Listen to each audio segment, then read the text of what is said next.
Hello and welcome once again to my English classes.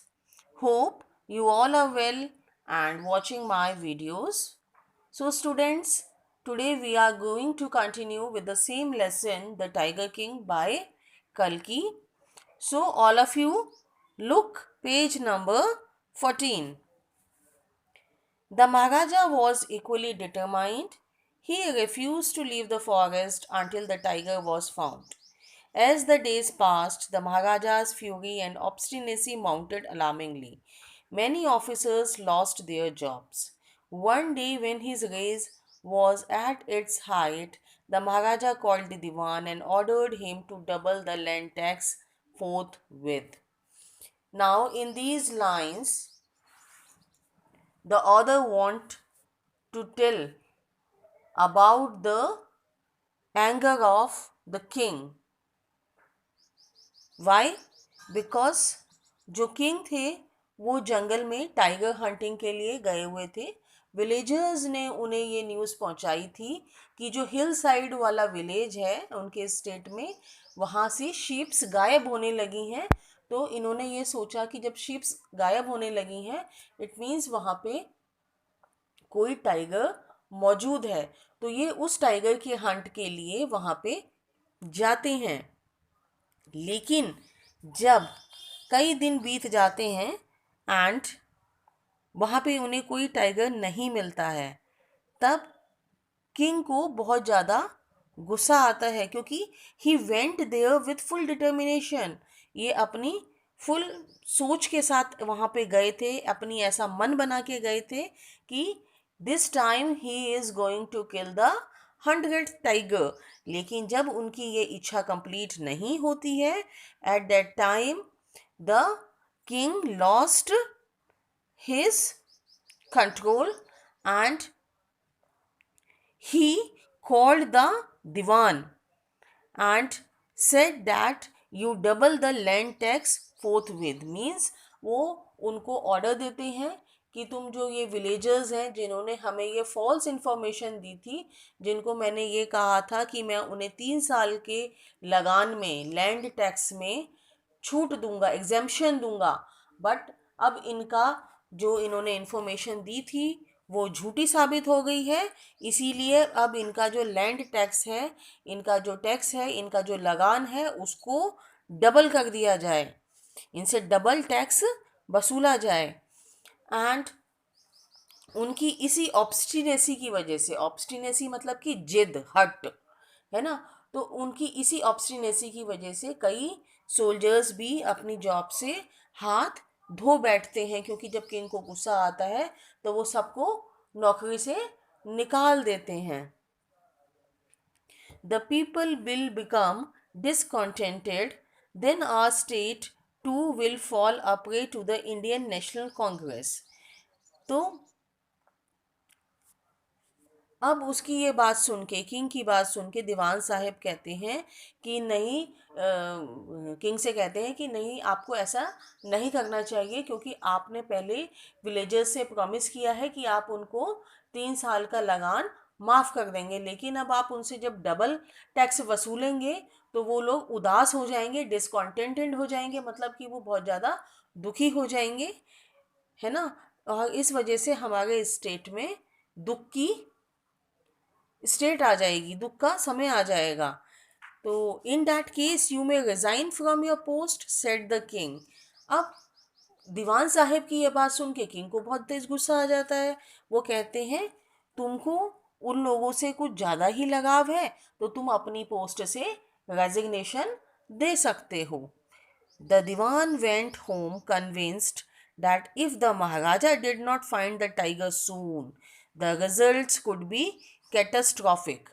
अब दीवान साहिब जब उस दिन अपने घर पे जाते हैं और तब वो कन्विंस्ड हो जाते हैं. कन्विंस्ड हो जाते हैं मीन्स वो बिल्कुल समझ जाते हैं इस चीज़ को अच्छे ढंग से कि अब अगर किंग को कोई टाइगर नहीं मिलता है तब जो उसके नतीजे होंगे वो बहुत ही ज़्यादा कैटास्ट्रॉफिक होंगे. कैटास्ट्रॉफिक मीन्स डिज़ास्ट्रस, विनाश वाले होंगे.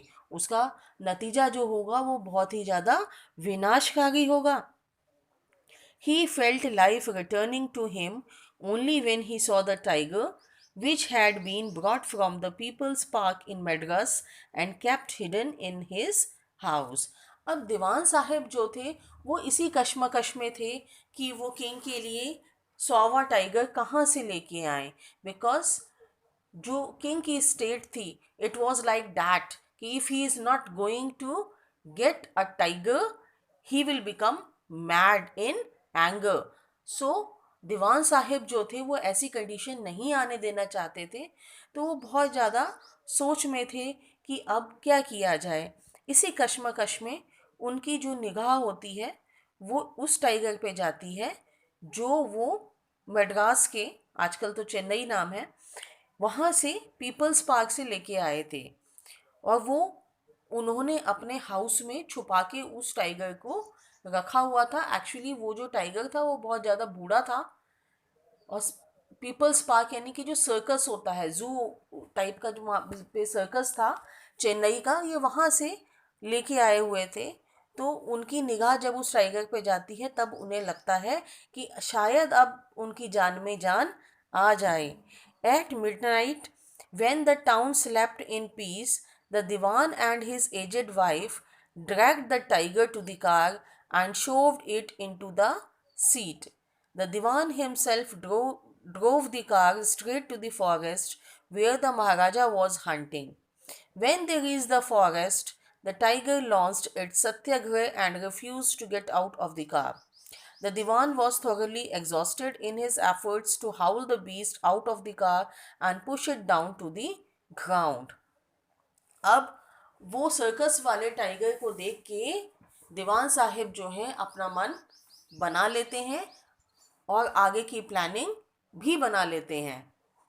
एट मिडनाइट, जब आधी रात का समय हो जाता है, उस समय दीवान साहिब जब ये देखते हैं कि जो टोटल टाउन था, जो वहाँ का कस्बा था, जो सिटी थी, it was sleeping in peace, तब वो अपनी वाइफ को बुलाते हैं एंड उस बूढ़े टाइगर को जो सर्कस से लाया गया था, चेन्नई के मद्रास के सर्कस से लाया गया था, उस बूढ़े टाइगर को वो लोग खींच के अपनी गाड़ी तक ले जाते हैं और उसको पीछे की सीट पे डाल देते हैं. Shoved it into the seat means उसको पीछे डाल दिया जाता है बांध के. द दीवान himself drove the car straight to the forest. उसके बाद दीवान साहब खुद गाड़ी चला के जंगल में पहुंचते हैं जहाँ पे किंग थे, जहाँ वो हंटिंग के लिए आए हुए थे एंड वहीं पे स्टे कर रहे थे. When they reached the forest, the tiger launched its सत्याग्रह. अब क्या होता है, जब दीवान साहेब और उनकी वाइफ जंगल में पहुंचते हैं उस बूढ़े टाइगर को लेके, और उसको जब वो गाड़ी से निकालने लगते हैं तो वो टाइगर गाड़ी से निकलने को ही तैयार नहीं होता है. वो बहुत ज़्यादा जिद पे अड़ जाता है. अब दीवान साहिब जो थे बहुत ज़्यादा एग्जॉस्टेड हो जाते हैं इन हिज एफर्ट्स. दीवान साहब बहुत मेहनत करते हैं, बहुत कोशिश करते हैं किसी किसी भी टाइप से इस बीस्ट को इस गाड़ी से निकालूं और उसको बाहर जंगल की तरफ भेज दूं. तो ऐसा करने में उन्हें काफ़ी समय भी लग जाता है और काफ़ी मेहनत भी लग जाती है, जिसकी वजह से वो टोटली एग्जॉस्टेड हो जाते हैं, मतलब कि बहुत ज़्यादा थक जाते हैं. ऑन द फॉलोइंग डे मतलब कि अगले दिन, यानी कि next day, the same old tiger wandered into the Maharaja's presence and stood as if in humble supplication. Master, what do you command of me? It was with boundless joy that the Maharaja took careful aim at the beast. The tiger fell in a crumpled heap. अब क्या होता है, अगले दिन जब महाराजा उठते हैं तो वही बूढ़ा टाइगर जिसको कि दीवान साहब ने जंगल में छोड़ा होता है वो घूम घाम के वहीं आ जाता है एंड किंग के आगे आके खड़ा हो जाता है, एज दो वो उनसे सप्लीकेशन मांग रहा हो. सप्लीकेशन मतलब कि रिक्वेस्ट, विनती, जैसे कि वो खुद किंग से कह रहा हो कि आका ये बताओ what is the command for me, मेरे लिए क्या हुक्म है. वो इस टाइप से आके किंग के आगे खड़ा हो जाता है. अब किंग जब उस टाइगर को देखते हैं तो he was in boundless Joy. Boundless Joy मतलब कि किंग की तो खुशी की सीमा ही नहीं होती। बाउंडलेस मतलब कि जिसकी लिमिट ही ना हो, बाउंडलेस। तो उस टाइगर को देख के किंग जो है वो बहुत ज़्यादा बेतहाशा खुश हो जाते हैं। He became boundless happy and by seeing it he took careful aim at the beast. और वो अपना निशाना गन की हेल्प से उस टाइगर पे लगा देते हैं। बीस्ट मतलब कि जंगली एनिमल, यहाँ पे टाइगर के लिए आया है बीस्ट वर्ड। तो वो निशाना लगाते हैं, गोली चला देते हैं। Now the tiger fail in A crumpled heap. जब वो गोली चलती है तो टाइगर जो है वो भड़ाम से जमीन पे गिर जाता है। He felled on to the ground.